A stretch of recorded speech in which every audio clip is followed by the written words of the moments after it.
Ang title din ng ating pag-aaralan ngayon, The Christian Passover, or yung tinatawag na the Lord's Supper. Okay? Doon sa scripture reading natin kanina na Exodus, buong chapter ng Exodus 12, punong-puno ng paalala doon na ang Israelites, they have to celebrate yung Passover. Okay?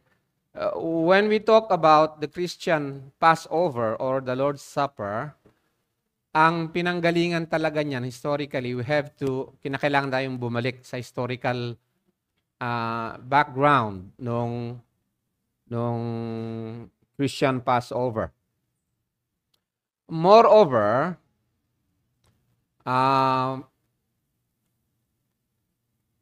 marami ngayon ang medyo hindi na excited, hindi ina-anticipate yung Lord's Supper.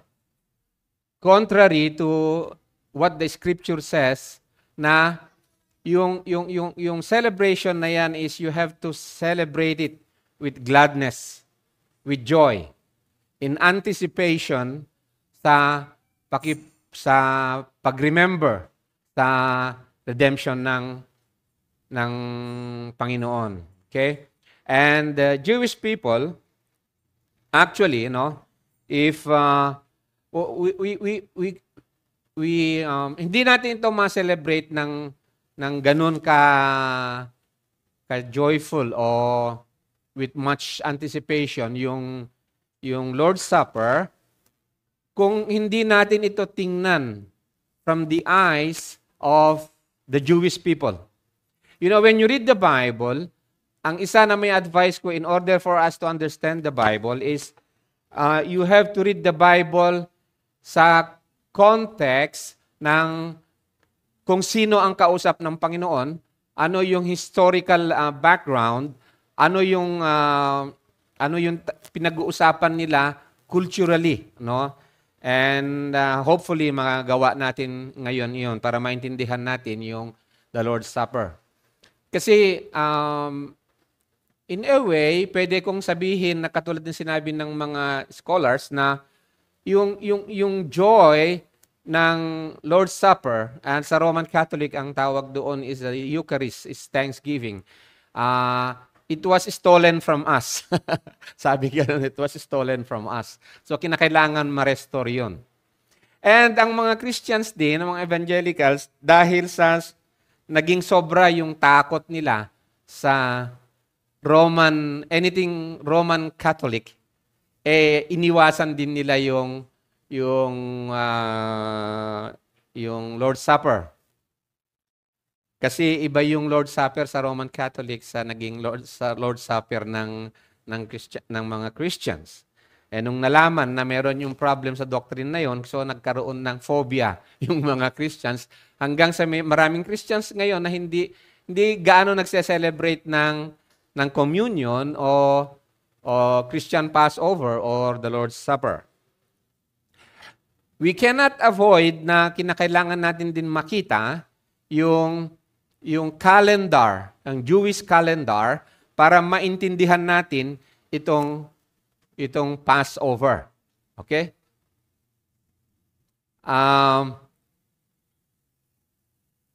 Nabasa natin kanina sa Exodus chapter 12 that it is an ordinance na gagawin palagi. At it's napakahalaga na malaman natin na yung celebration ng Passover ng mga Jew, ng Israelites, was, sabi ng Panginoon sa nabasa natin kanina na, this will be the first month of the year for you. New Year. Okay? Dito, actually meron tatlong calendars ang mga Hudyo, and they have what they call the civil calendar, and they have what they call as the religious calendar, and they have what they call as their agricultural calendar. Okay?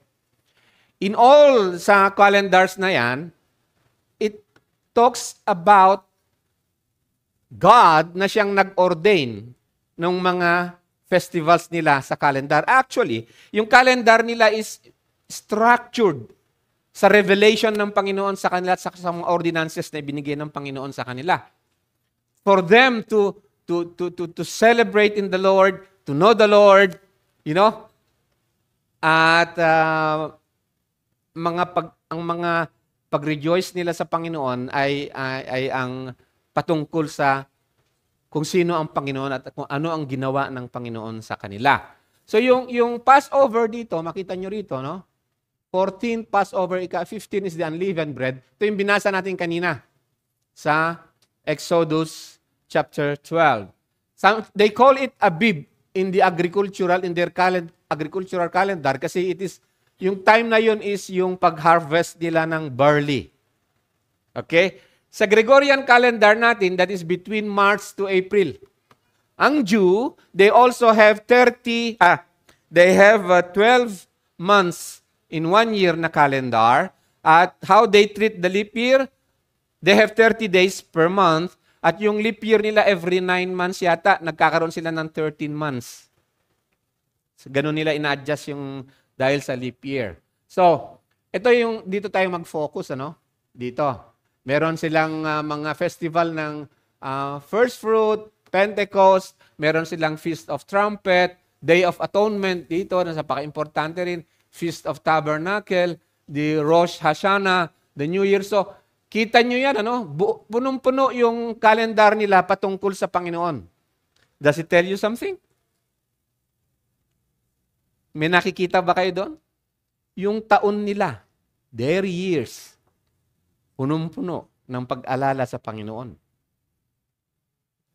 Tayo, kung minsan, yung birthday natin, yun ang sineselebrate natin, at yun lang, and the rest, okay, hindi ko naman sinasabing masama yung mag-celebrate ng birthday, but, may pagkakaiba, malaking pagkakaiba, sa pagbibigay ng Panginoon ng taon sa atin. At yung taon na yan, how are we going to spend the year? Dito sa Jewish calendar, it speaks by itself, maintindihan nyo na para sa Panginoon lahat. It is the Lord's festival. The Lord's festival, lahat. Yung parang structure ng buong calendar nila. So sabi rito ng ng commentary, all festivals are celebrations of God's redemptive works, fulfilled in Christ Jesus. Wow! Kaya nga yung Genesis chapter 12 kanina, makikita natin doon, yung finulfill ni Christ yun. Yung meaning niya is andun kay Christ. But tingnan pa natin yung ibang listahan ng maliit lang, Pero ito yung mga major festivals nila. Ito yung approximate na Gregorian date sa mga festivals nila na yan. Itong na-highlight na ito yung 7 tinatawag na 7 major na festivals nila. And of course, we will not go through each one of them. It's general terms lang na maintindihan natin. Sabi nga nung isang commentary na many major Jewish festivals are understood by Christian scholars and Messianic interpreters as pointing prophetically to Jesus and His redemptive work. These feasts, instituted in the Torah, are seen as not only commemorations of God's historical acts for Israel, but also are types and shadows fulfilled in the life, death, resurrection, and promised return of the Messiah. Wow! Amen? Isipin mo, Jewish festivals pa lang, the whole calendar. The whole year belongs to the Lord. That is their years. Yun ang years na intended ng Panginoon para sa kanila. It's the Lord's. Amen? And that's how we are to spend. Parang sinasabi nito ngayon sa atin, self-explanatory, na we are to reflect on that. How are we spending our years? It is given unto men 70 years lang yata, di ba? So ilan. But again, to understand it in a deeper sense, yung Passover na yan, actually, it harks back. Kinakailangan mo kang bumalik doon sa Genesis, sa in the Garden of Eden. You have to go back sa Garden of Eden to understand kung ano yung Passover na yan. That Passover actually ay isang instance lang nung kabuuan nung patuloy na pagpapahayag ng Panginoon tungkol ng Biblia tungkol sa Panginoong Hesus. In Genesis chapter 3 verse 15, sabi rito, ito yung tinatawag na proto-evangelium. That is the first gospel, the first good news. The first good news is that a seed from the woman will be born, and he shall bruise the serpent's head. So, a seed of the woman will come. Or, we can say it now, yung Messiah o yung Savior will come, the seed of the woman. No? Sa Galatians, alam natin na yun ay si Jesus Christ. He will come to crush the serpent's head.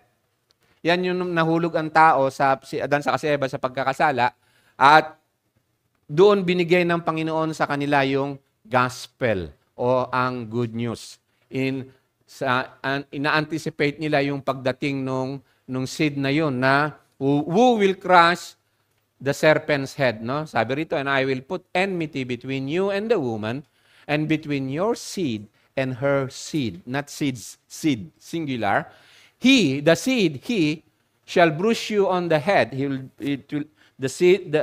That he will bruise the serpent's head, and you shall bruise him on the heel. And that, pwede nyo visually, ma-imagine yung what happened on the cross of Calvary. But then, yung success, yung progress, parang gano'n, nung revelation na yon, nung seed na yon, is makikita natin din sa Genesis chapter 15. Okay? Hindi natin gaano maintindihan ng malalim yung Passover dun sa Exodus 12 hanggat di natin nakikita yung pinanggalingan nito sa kapahayagan ng Panginoon. And it talks about Abraham in Genesis chapter 15, na kung si Abraham ay tinawag na when he believed God, it was reckoned to him as righteousness. Yun yung sinasabi natin na we are saved by faith. Okay? We are saved by faith, by the grace of God, and it's not by our works. We believe. If we believe, it will be reckoned to us as righteousness if we believe Christ. That's the gospel.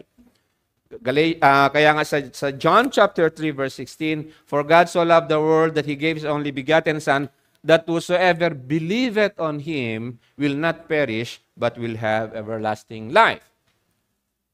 And so in Genesis chapter 15, si Abraham na tinatawag na father of faith, pinakita ng Panginoon sa kanya, no? Itong paano nag-progress yung Genesis chapter 3 verse 15. At sabi ng Panginoon kay Abraham, and he took him outside and said, now look toward the heavens and count the stars, if you are able to count them. And he said to him, so shall your descendants be. Now, nung sinabi ng Panginoon kay Abraham yan, kung sa ibang kaisipan ka, parang sarcastic ang pagkakasabi. Kasi si Abraham that time, walang anak, matanda na siya. Wala siyang anak eh. Meron siya yung parang right hand niya na si Eleazar. So, wala siyang anak. Then sasabihin sa kanya na ganyang karami magiging anak mo. So, si Abraham believed God, no? Then he believed in the Lord. Isipin mo, yung magiging anak niya, sindami ng stars. And may sinabi pa doon na as many as in descendants niya, as many as the sands in the seashore. Di ba? And he believed in the Lord against all odds. Matanda na siya. Hebrews chapter 11 says, against all odds, even Abraham knows na matanda na siya and he's decaying. Wala na siyang capacity to have a son. He still believed God. Okay? He believed God. And God reckoned to him as righteousness. And he said to him, look at this statement ng Panginoon, because here you will see yung pinaka juice. Ganon nung Passover. And he said to him, I am the Lord who brought you out. Now take note of that. That's why I highlighted it here. I am the Lord who brought you out. From where? Okay? Laging tatanungin natin yan. Kasi laging natin may encounter yan. You will see that sa Galatians. You will see that sa Colossians. You will see that sa Ephesians. You will see that in the Gospels. I am the Lord who brought you out of Ur of the Chaldeans to give you this land to possess it. Okay? If you look at I have a cross-reference here which is in Joshua chapter 24 verse 2 na kung saan the Ur of the Chaldeans, this is a place where the ancestors of Abraham, they worship other gods. Okay? They worship other gods, and you can read that in Joshua 24 verse 2. And God said to Abraham, I am the Lord. Meron yung lesson natin minsan dito, no? Yung I am the Lord. When you say He is the Lord, then you have to obey His law. Okay? And you cannot say, kaya sa Matthew 7:21, sabi ng Panginoong Jesus, why do you call me Lord, Lord, when you do not do what I say? Okay? So, sabi ng Panginoon, this is the statement of the Lord kay Abraham, I am the Lord. He is the Lord. Huh? Who brought you out. That's by grace. Abraham did not bring out, hindi niya inilabas yung kanyang sarili from that. God did the first move. Siya ang unang gumalaw para ilabas si Abraham out of the place of idol worshiping, out of paganism, out of the place where they worship. Corinthians says when those who have idols, they worship the demons. Right? So, it was God, you know. Yung kalagayan natin na makasalanan, we are not able to bring out our own selves. It is God who brought us out. So, yan na konsepto is mula noon, sa panahon ng pagkahulog ni Adan sa kani Eva hanggang sa sumunod na ng mga generations, yan ang salvation sa Panginoon. God does the initiative. And He does all the works in saving. So all over the Bible, you will see God's saving grace. God's mercy. I am the Lord who brought you out of the Ur of the Chaldeans to give you land to possess it. And then, He said, O Lord, how may I know that I will possess it? Pwede ba, Lord? Ano?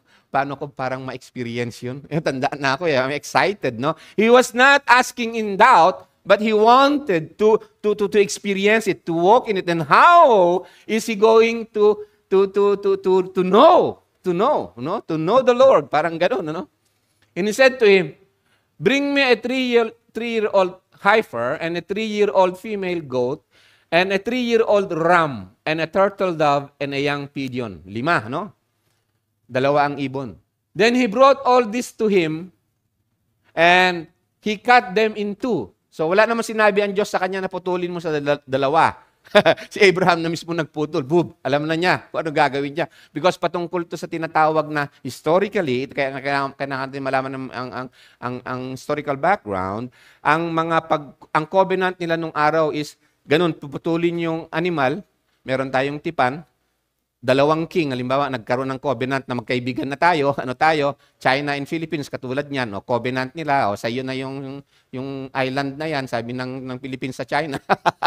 Joke. So, ngayon, pag 2 king na of equal na position, may animal, they will walk in between the pieces. Puputulin yung animal.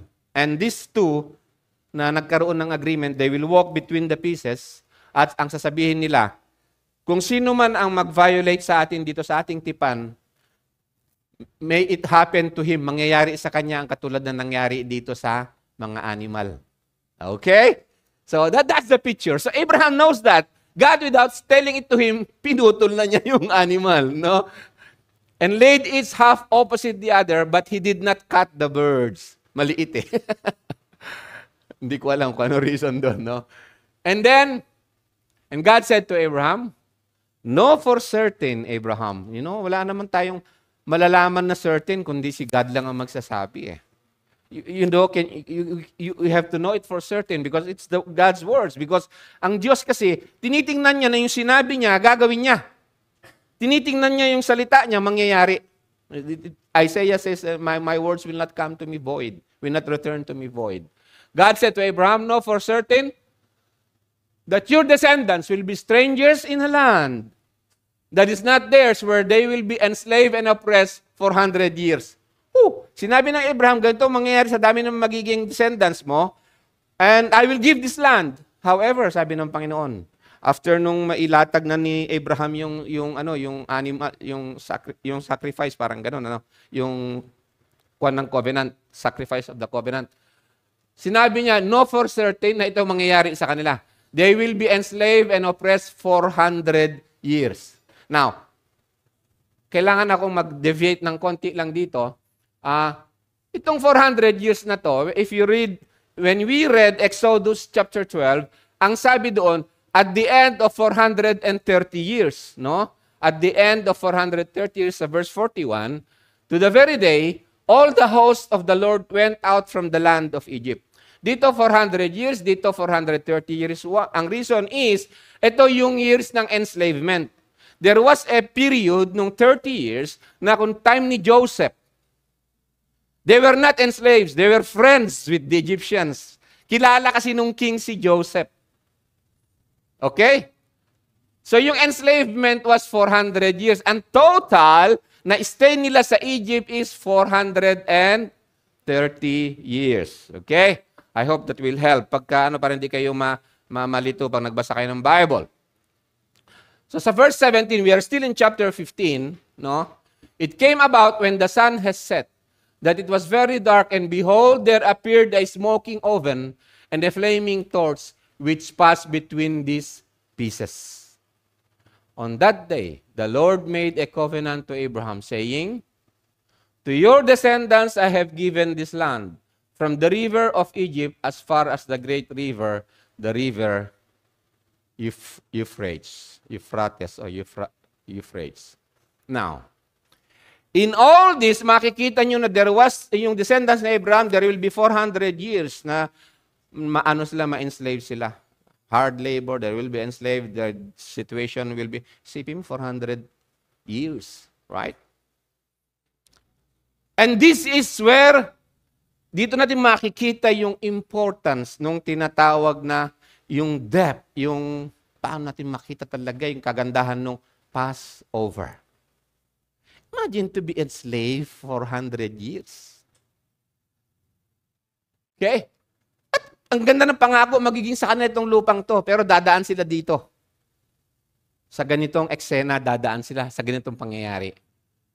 And this is the covenant of the Lord. No? So sa Genesis 15, makita natin yung covenant ng Panginoon that it started sa Genesis chapter 3, then went to, dumating ang revelation na i-reveal din kay Abraham sa Genesis 15, which we call the father of our faith. And in that, God talks about, dun sa covenant, about the exodus of these people from slavery. Sa Genesis chapter 15 pa lang, sinabi na yan.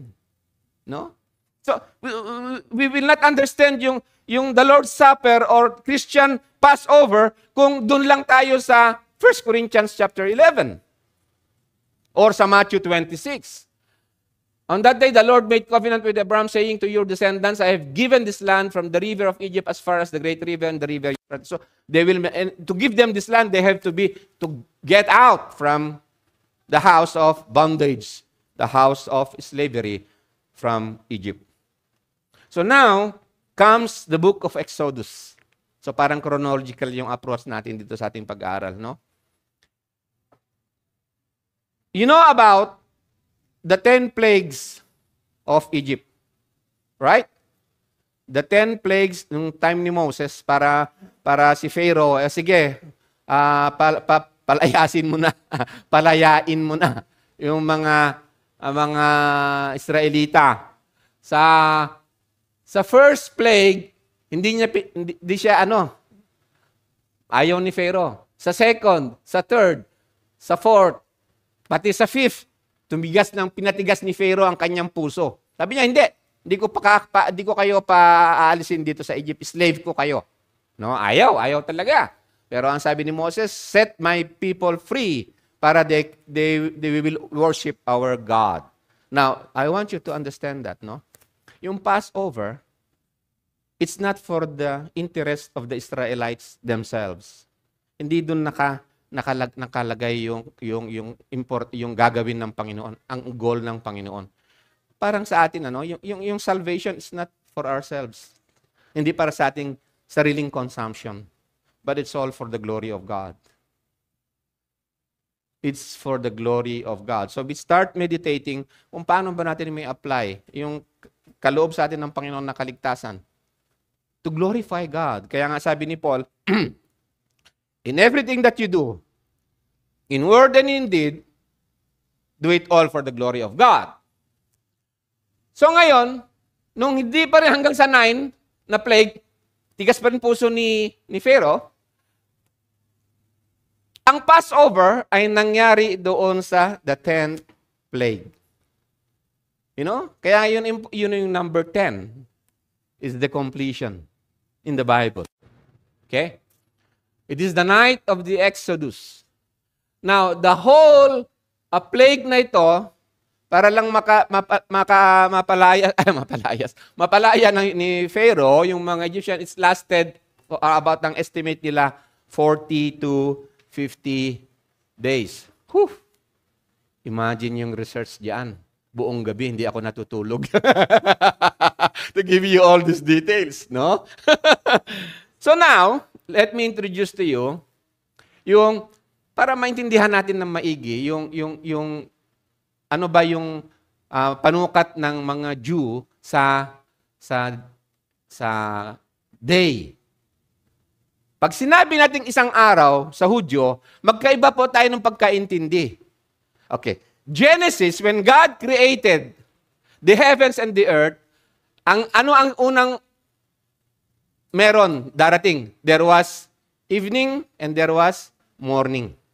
The first day. Right? So, ang one day sa Jew starts from sunset to sunset. Yun ang one day, sunset to sunset. Okay? Nakakalito to, medyo mahirap, no? Meaning to say, at sundown or sunset, hanggang sunrise, yun yung evening.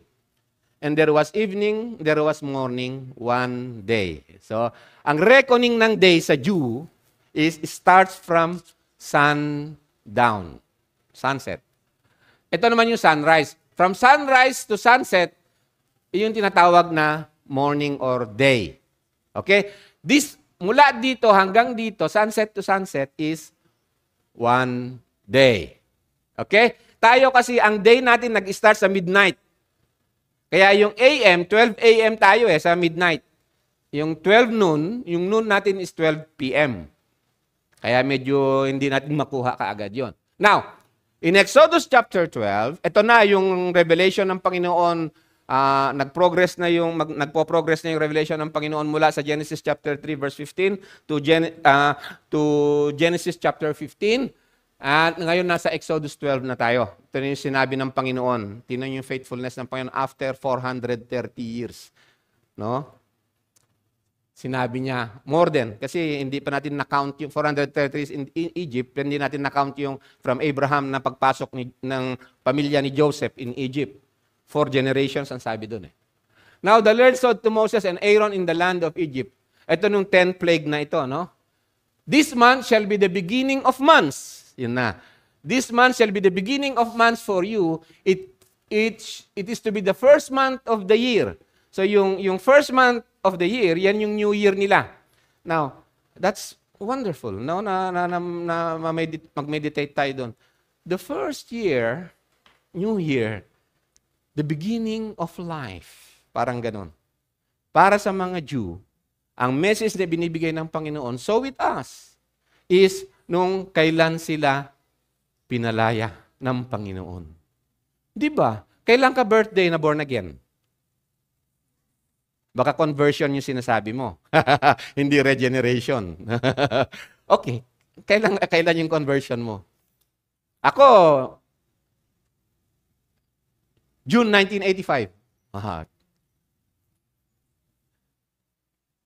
Ngayon, this will be your first month of the year to you. This is the beginning of your year. The year is a life of festival sa Panginoon. Amen? So, ngayon, ang pangalan ng buwan ng month na yun is the month of Nisan. Hindi yan Nisan Terra. Single S. 30 days yan, no? So, ang one day is, this is 1, 10, this is the important days doon sa month of Nisan, 1, 10, 14, 15, 22. Okay.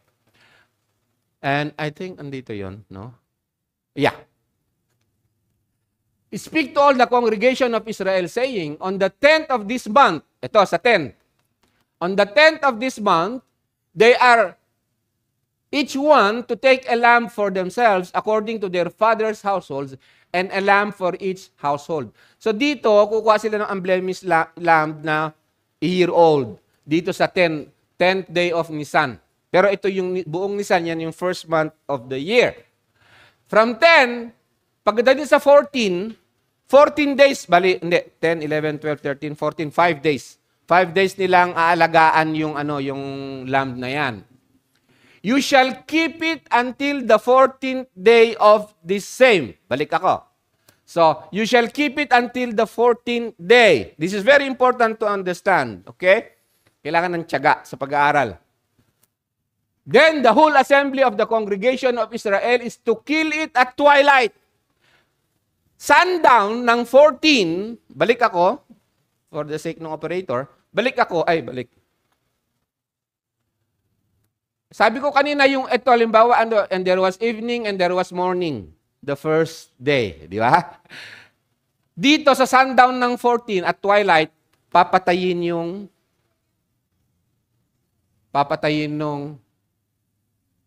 yung sacrifice. Kill it at twilight. Moreover, they shall take some of the blood and put it on the 2 doorposts and on the lintel. So dalawa sakay sa lintel of the house in which they eat.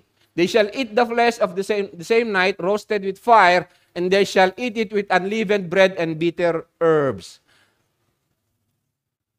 Fast forward, hindi nabanggit dito pero binanggit ng Panginoon sa verse 46, chapter 12 pa rin.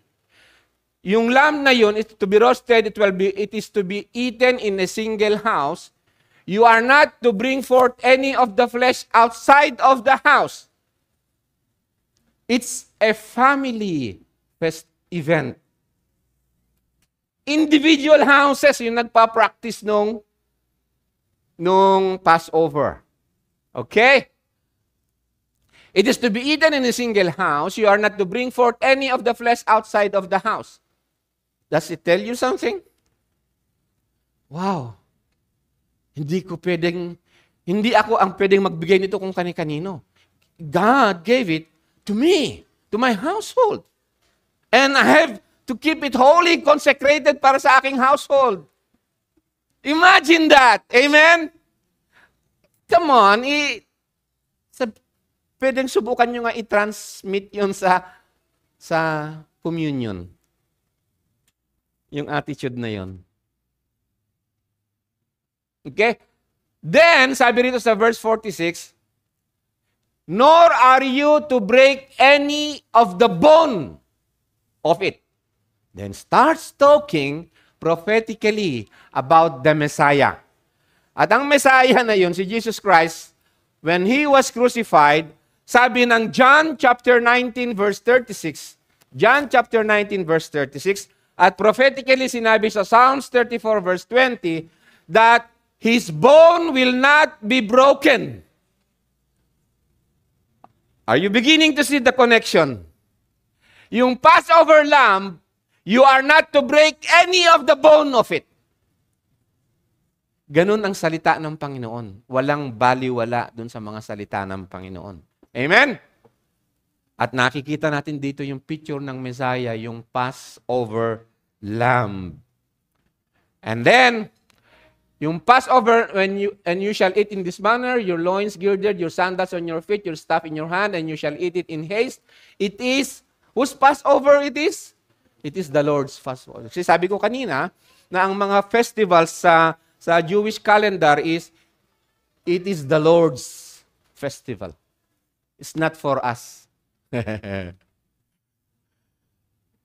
For I will go through the land of Egypt on that night and will strike down all the firstborn in the land of Egypt, both men and beasts, and against all the gods of Egypt I will execute judgment. I am the Lord. Now, tingnan natin maigi ito. The blood shall be a sign for you on the houses where you live. When I see the blood, I will pass over you. And no plague will befall you to destroy you when I strike the land of Egypt. Now, this day will be a memorial to you. Now, pag binabasa nyo yan, nakikita nyo yan, look forward sa communion or the Lord's Supper. No? Now, this day will be a memorial to you, and you shall celebrate it as a feast to the Lord. It is a feast when you make memorial of it. Pagka i-celebrate nyo yan, it will be a feast. You know what is a feast? Fiesta. Right? Fiesta talaga. Hindi yung parang fiesta ng Ilagan, kasama ang bingo, kasama ang hindi yung fiesta na iba naman yung piyesta ng Kurakot. Iba naman yun. Iba ang pinagpipiestahan nung araw sa Israel Nagpipiesta sila sa piyesta ng Diyos, kaloob ng Diyos. Dito ngayon, nagpipiesta sa tao Pangalan ng tao. Di ba? Municipal Day, City Day, Holiday. You shall celebrate it as a feast to the Lord throughout your generations. Throughout generations. Imagine, no? You are to celebrate it as a permanent ordinance. Kaya nga hindi nawala yan na-fulfill in Christ. The details now, the substance now are in Christ. Hindi man natin ginagawa ito na eksaktong yung Passover na yan, killing the lamb and unleavened bread. In Christ ngayon, na-fulfill na. It was not taken away. It is carried out continuous pa rin.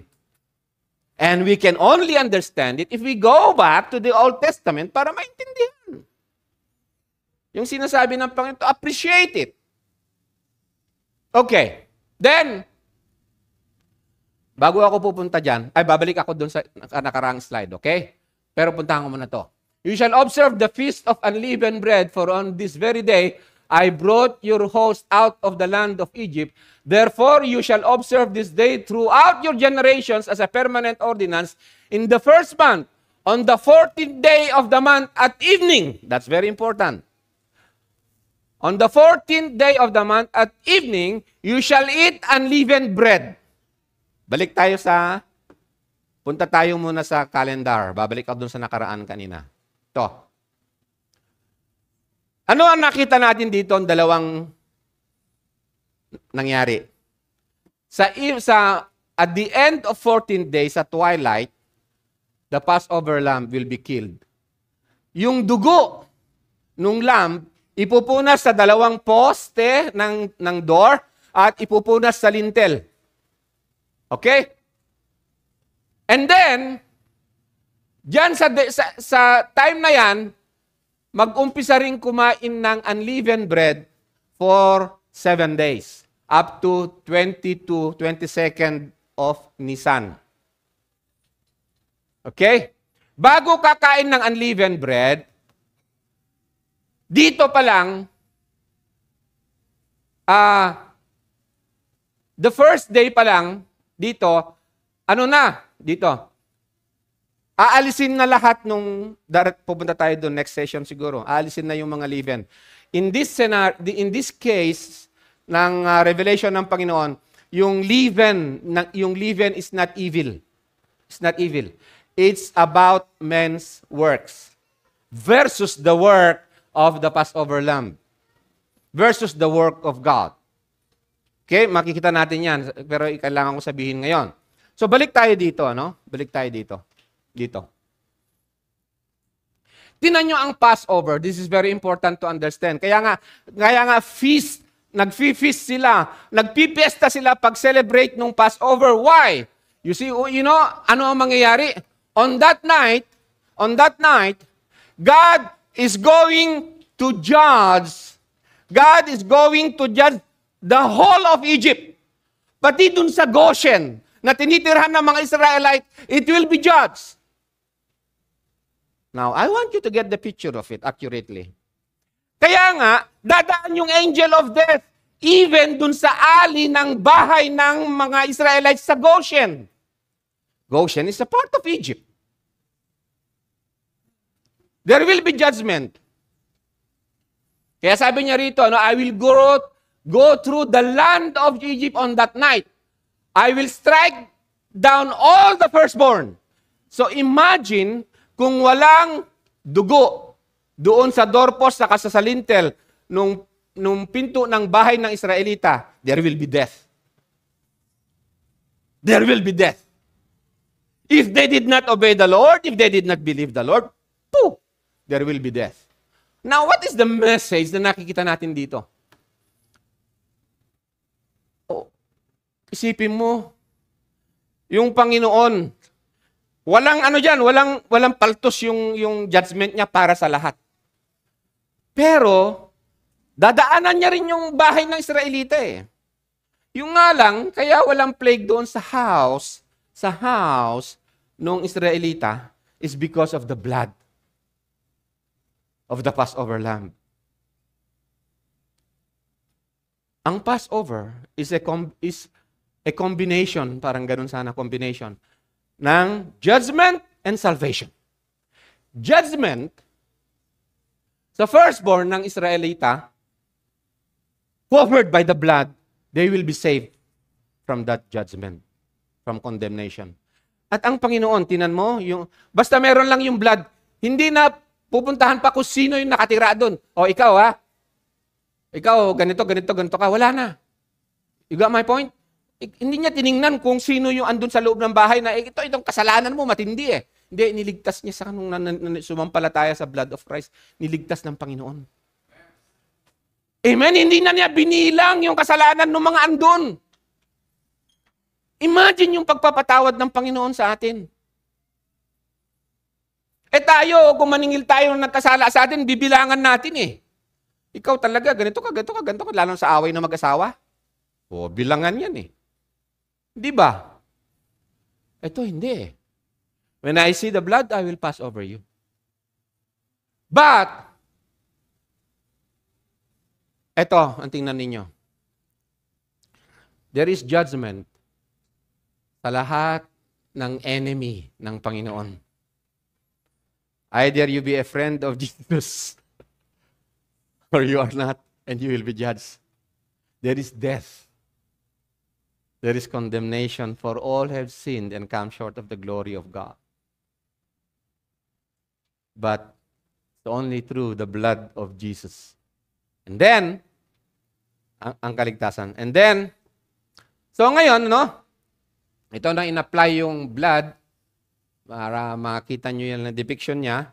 And the angel of death passing doon sa streets, sa alleys, sa community ng mga Jew. Hindi sila ligtas doon. Dadaan talaga yung angel of death doon. Yung hindi nag-obey, wala akong instance na nabasa na hindi nag-obey eh. Nag-obey lahat sila. So, doon pagdaan ng angel of death, ano lang yan, visual ano lang yan. Artist, ano lang, Ayan. Dala-dala yung sword. May blood. Nilagpasan na. Pagdating sa Egyptians, walang blood. Death all over. That's the 10th plague. The 10th. Di ba? Ngayon, you remember kanina sa Genesis 15, sabi ko, tandaan nyo yan. I am the Lord who brought you out. For God to bring out the Israelites from the tyranny of Egypt and to bring them out from the wrath of God, from the judgment of God, para iligtas sila sa judgment ng Panginoon. Kailangan may mamatay na substitute. Kung walang namatay na substitute para sa Israelita, yari din. Amen? As the Passover. Okay? So, I am the Lord who brought you out. That theme, you will see it all over the Bible. The work ng Messiah. So sa Exodus 12:27, you shall say, it is a Passover sacrifice to the Lord who passed over the houses of the sons of Israel in Egypt when he smote the Egyptians but spared our homes. And the people bowed low and worship. Now, tuwing maalala mo yan, bawa ikaw yung Israelita, tuwing maalala mo yan, diba? Sabi ng Lord, it's a feast for me. Celebrate it with joy. Tayo, kung minsan, pag nagko-communion tayo gusto pa natin ma-feel yung medyo malungkot pa ng konti, sentimental pa. Hindi pa natin naintindihan Di ba? Meron ba, noon daw, nabasa ko, there was a time na mga 14th century, mga 5th, ganyan siguro 15th century, there was a time na ang mga churches noon is weekly ang communion, the Lord's Supper. At lahat nag-uunahan makasama doon sa Lord's Supper. They are so excited about the Lord's Supper. Sabi ko, siyempre, sipin mo yan, yung message niya, yung ginawa ng Panginoon. Why not? Yung i-deliver tayo ng Panginoon mula from darkness to light. It's rejoicing. Amen? Minsan hindi tayo nagre-rejoice dun Ang gusto natin, ma-deliver tayo mula sa pagkain na galunggong papunta sa fried chicken. Yeah, that's true. Di ba? Medyo mahaba to Pasensyahan nyo na ako. Pag detalye pa lang to, kamay-kamay ko ito mismo sa PowerPoint, saka sa Excel, sa kinombine ko na lahat ng knowledge ko sa para lang ma-produce ko itong mga chart na to. So ngayon, this is very important to understand. Okay? Now, dun sa Nisan, the first month of the year, that we read that sa Exodus chapter 12, Ito naman kayo nang titingnan natin, how the Lord Jesus fulfilled that Passover. So, di ba sabi ng Panginoon sa Matthew 26 verse 17, sabi sa kanya ng mga disciples, Lord, where shall we spend the Passover? Di ba? Meron nagbigay ng ito, dito kayo mag-Passover, dito yung tahanan, dito kayo mag-Passover.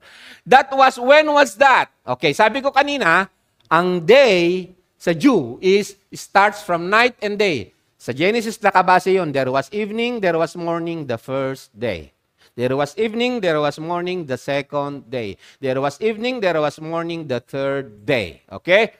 So yung day nila nag-start sa sunset, tapos dito sunrise, tapos sunset ulit doon. This is one day. Ito yung Thursday, that time, para makita natin bakit may Good Friday, may Saturday, may Sunday, as the day of resurrection.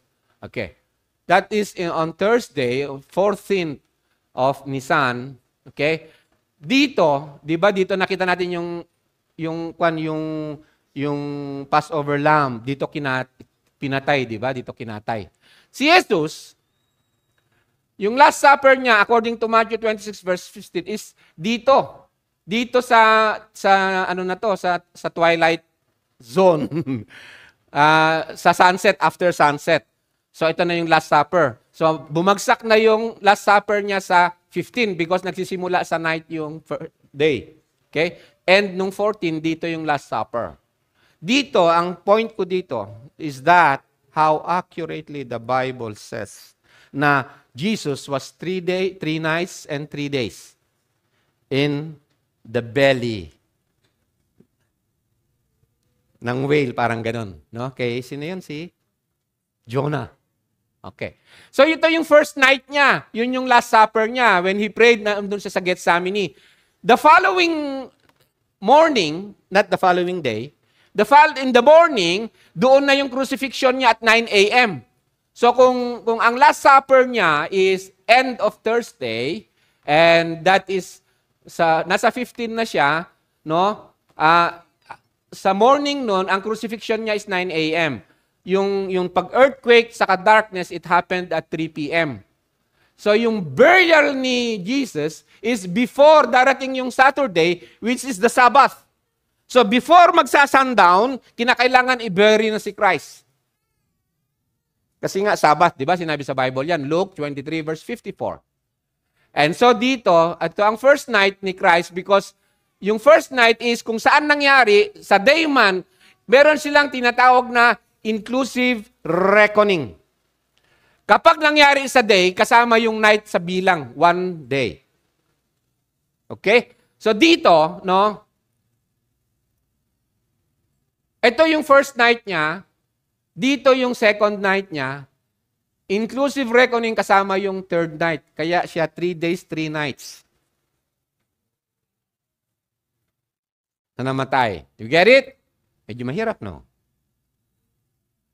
So, sa morning ng Sunday, no, the tomb was found empty doon sa John chapter 20 verse 1. Picturean nyo na lang, i-review nyo, no? Okay? Ang resurrection, it happened somewhere sa night ng Sunday. Pero inclusive ito sa count nung 3 days, 3 nights. Okay, kasi meron silang inclusive reckoning, yun ang style nung pag-count nila ng days sa mga events ng mga Jew. Now, so nakita nyo po dito kung saan doon sa Last Supper, si Christ sabi na niya, this is the blood of the covenant, yung wine. Nasaan yung blood? Yun yung blood na naipunas. Yun yung nakuha yung wine. Saan nakuha yung bread?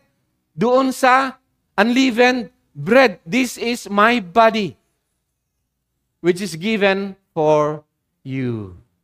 Wow! To that detail, ang ginawa ng Panginoon na pag-fulfill doon sa Passover na nakalagay doon sa Exodus chapter 12. See, you will not appreciate yung Passover unless bumalik ka doon na makita talaga kung ano ang sinasabi, ano ang message ng Passover sa atin. First of all, ang priority, ang pag-interpret natin dito is God. Okay? Makita natin ang Diyos na siya ang tumawag sa Israel. Siya ang naglabas sa kanila. Hindi tayo ang tumawag sa sarili natin. Hindi tayo ang naglabas sa sarili natin. Tinawag tayo ng Panginoon for a purpose. For His kingdom. For the service in His kingdom. To obey Him. Makawala tayo sa tyranny ng disobedience, sa tyranny ni Satan. Makawala tayo sa kamatayan, sa pamumuhay sa kasalanan, at tayo ay mamuhay sa katwiran at sumunod na sa mga salita ng Panginoon for the service of His kingdom. Yun ang goal ng Passover. Hindi yung tayo iniligtas para lang maupo dito sa church. No, to serve God, to obey Him. To serve God, to obey Him. Kaya nga sa 1 Corinthians, hingi ako ng mga 10 minutes, nadagdag 15. Sa 1 Corinthians chapter 11, basahin na natin doon yung Passover or the Lord's Supper kung tawagin.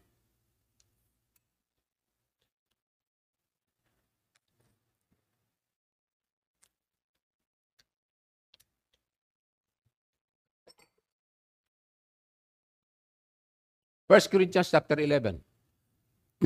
But in giving this instruction, sabi ni Paul, I do not praise you, Corinthians. May problema sa Corinthians. I do not praise you because you come together not for the better, but for the worse. See, when you gather for the communion service, you do not come for the better but for the worse. Why? In the first place, when you come together as a church, when you come together as a body, yun ang ibig niya sabihin dito. When you come together as a church, I hear that divisions exist among you. So, when we celebrate the Christian Passover or the Christian Passover or the Lord's Supper, our attitude will be, we celebrate it as a family, as one body, as a family. As a family, as one body, is that there should be no divisions. Sabi ni Paul sa Corinthians, may mga division kayo eh. Nagka-divide kayo. Siraan dito, siraan doon, kampi-kampi dito, mas kampi niya ito, mas kampi ko to, ito, kakampi ko. In the way, ganun na nangyari dito kasi sa kainan nila, instead na antayin nila ang bawat isa, kakain sila sabay-sabay dahil nga feast to celebrate, siguro may opening prayer pa and so on, irerespeto nila lahat yon. Ang ginawa nung iba, yung iba walang dalang pagkain, yung iba kukunti dalang pagkain, yung iba masarap ang dala, yung iba hindi masarap ang dala, may mayaman, may mahirap, may ano. Ang ginawa nung iba, ay, bakit ko ipamamigay? Ang kakain ako, tayong kumain, mauna na tayong kumain. And that act, yung ginawa nilang yun is a division in the body. Basahin natin, no, yung context niya. Yung context. So there must also be factions among you. Sometimes factions are necessary. So that those who are approved, para makita kung sino talaga yung fruits, no, may become evident among you. Therefore, when you meet together, that is for the purpose ng Lord's Supper, it is not to eat the Lord's Supper. Kasi, hindi nyo yung attitude nyo, wala kayong reverence doon sa Lord's Supper. Totoo yan, marami nangyari ngayon, walang reverence sa Lord's Supper. Yung iba ngayon, ginagawa nila, yung na lang, kung ano-anong biskwit na lang, basta ano. Ang gamitin natin, yung talagang total na baliwala, no? It is not to eat the Lord's Supper. For in your eating, each one takes his own supper first, and one is hungry and another is drunk. Nauna na. Merong nauna pa nagsilupin. What? Sabi rito. Hindi pa nag-uumpisa, may silipin na. Sorry. What? Hindi naman masama yung silupin, kayo naman. Huwag lang mauna. Di ba? I-distribute as one body. What? Do you not have houses in which to eat and drink? Or do you despise the church of God and shame those who have nothing? You shame those who have nothing. Sabi ko nga sa inyo, yung economic status nila, hindi para-parehas, and they have to celebrate as one body. Yung iba, they become greedy and boastful and arrogant. Bakit yan? Walang pagkain yan. Bakit ko i-share sa kanya? What shall I say to you? Shall I praise you in this? I will not praise you, sabi ni Paul. For, dun sa gitna nung rebuke ni Paul sa kanila, it's very important to note that, for I received from the Lord, sabi niya, para ma-rebuke sila sa ginagawa nila, I want you to know kung ano ba yung Lord's Supper. For I received from the Lord, that which I also delivered to you, that the Lord Jesus, in the night in which He was betrayed, took bread. Now, I want you to get the meaning of this, sabi ni Paul sa Corinthians. In that kind of attitude na ginagawa nyo, shame on you, tingnan nyo itong Lord's Supper, sabi niya. When He had given thanks, He broke it and said, this is my body, which is for you. Do this in remembrance of me. See, Christ gave His body for us. What are you doing to your brother in the church? Are you as one body? There are divisions and so on. Do you not see how Christ treats the body? He died for the body. He took it all upon Himself, yung weaknesses, yung kasalanan, and so on. And you, what you do to your brother or to your sister. This is my body, which is for you. Do this in remembrance of me. So when we do the Lord's Supper, it's not to remember anything else, but it's all for the Lord, to remember Him. Wow! And if you read doon sa Exodus chapter 12, kung paano niya dineliver, how He died, His blood is shed for us. Kung paano niya tayo niligtas, yung dugo niya, yung penalty ng Diyos, kinakailangan mangyari, hindi pwede yung pagsawalang bahala, yung justice of God, and He has to die. Yung dugo niya ay maibuhos para sa atin. Pabayaran ng ating mga kasalanan. Do this in remembrance of me.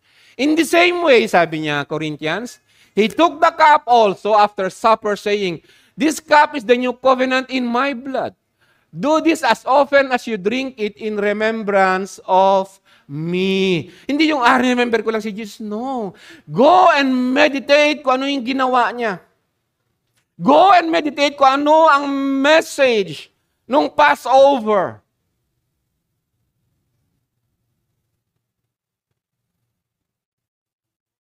For as often, no? Depende, tayo monthly, iba weekly, yung iba quarterly. For as often as you eat this bread and drink the cup, you proclaim the Lord's death until He comes. Isipin mo yung pag-celebrate pala nung the Lord's Supper, daily yan. Because in your life, you are going to proclaim the Lord's death. What is the Lord's death? This is the Lord's victory over sin. Ito yung katagumpayan na binigay ng Panginoon sa atin na tayo ay makawala sa tyranny o sa pagkaalipin ng kasalanan. Pagkaalipin ng pagkachismis, inggit, galit, sama ng loob, paninira sa kapwa, pagnanakaw, at saka iba pa. Makakawala ka doon. There is a struggle. Pero makakawala ka doon. You proclaim the Lord's death, there is victory until He comes hanggang sa judgment ng kanyang enemy. That's how you live. Hindi ka magkiko-compromise sa world para nang sabihin ng mundo, tinan mo, wala palang silbi yung Lord's death nila. Are you with me? For as often as you eat this bread and drink the cup, you proclaim the Lord's death until He comes. Therefore, sabi niya Corinthians, sabi niya, this is my rebuke to you. Therefore, sabi niya, whoever eats the bread or drinks the cup of the Lord in an unworthy manner shall be guilty of the body and the blood of the Lord. So, itong pag-partake ng communion in an unworthy manner does not mean to say na tayo ay maging perfect bago tayo mag-partake. It's not what it means. It means that, essentially, tayo ay binago na ng Panginoon, na bago ng ating puso. And we keep on dying to the flesh. We die to sin. Hindi tayo perfect. But our intent ay binigay na sa atin ng Panginoon. A new intent, a new heart, binigay na ng Panginoon sa atin. We pursue na ngayon yung paglakad sa katwiran ng Panginoon. So yung unworthy manner dito, sinasabihan niya yung mga Corinthians na kayo hindi na dapat ganyan na may division pa. Na yung pagtrato nyo sa body of Christ ay hindi yung may naunang kumain, may nahuling kumain. Sabi niya rito, but a man must examine himself. And in so doing, he is to eat of the bread and drink of the cup. Sabi pa rin ng Panginoon sa atin, eat the bread and drink the cup. All you have to do is examine mo yung sarili mo. Ngayon, let's go back dun sa Passover na kung saan bago sila kumain ng unleavened bread, they have to seek the house, hanapin nila yung bahay, hanapin nila lahat kung saan may lebadura. I said a while ago na yung lebadura na yun is not about evil. A lebadura is the works of men. Dito, sa Lord's Supper, meron yung mga mayayabang na pag Lord's Supper is, tinawag ako ng Panginoon. Dito yung sa salvation by works. Tinawag ako ng Panginoon. Kasi, kailangan niya ako. Kasi yung gawa ko, minsan kasi nagtitiwala tayo sa mga gawaan, doon, dami kong ginawa para sa church. Ako yung ganito, ako yung ganyan. Ginastusan ko ng ito, ginastusan ko ganyan. Ang laki kong mag-tithes, ganito, ganito. These works are corruptible works. It will not last. Ang titingnan natin ay yung incorruptible work ni Christ. Do this in remembrance of me. We do not bring ourselves. Meron yung kanta kanina, nothing in my hands I bring. That's supposed to be our attitude when we partake of the Holy Communion. It's all about you. It is the feast of the Lord that will govern the whole year. It's the beginning of the year of the life of the new life na binigay ng Panginoon sa atin. Okay? We proclaim the Lord's death until He comes. For he who eats and drinks judgment to himself if he does not judge the body rightly. The body. It's not you. The body. Okay? For this reason, many among you are weak, sick, and a number die. Discipline ng Panginoon sa body na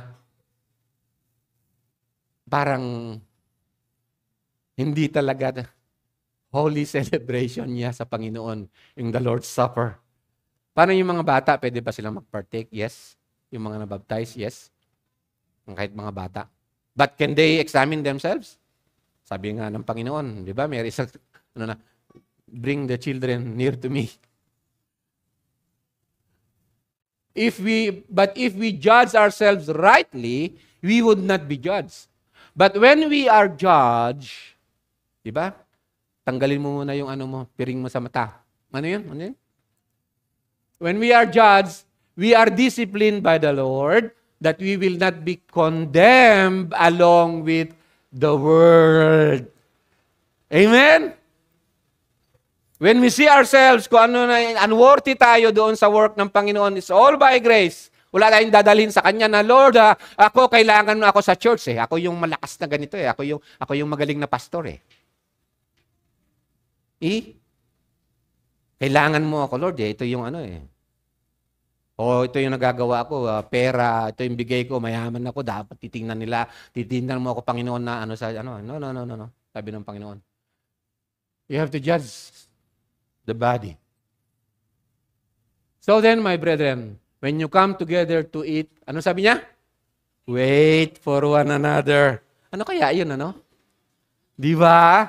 Yung nauna kumain, nauna nalasing. Dito sabi niya ngayon dito, you wait for one another. You see, you are not judging. You are not seeing yourself. You are not examining yourselves. Okay? Taking much of your time. It's my chance kasi.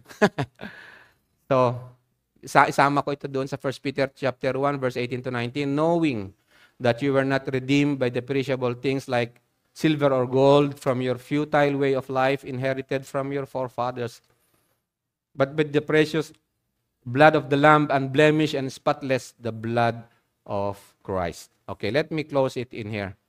A reflection sa 1 Corinthians chapter 11.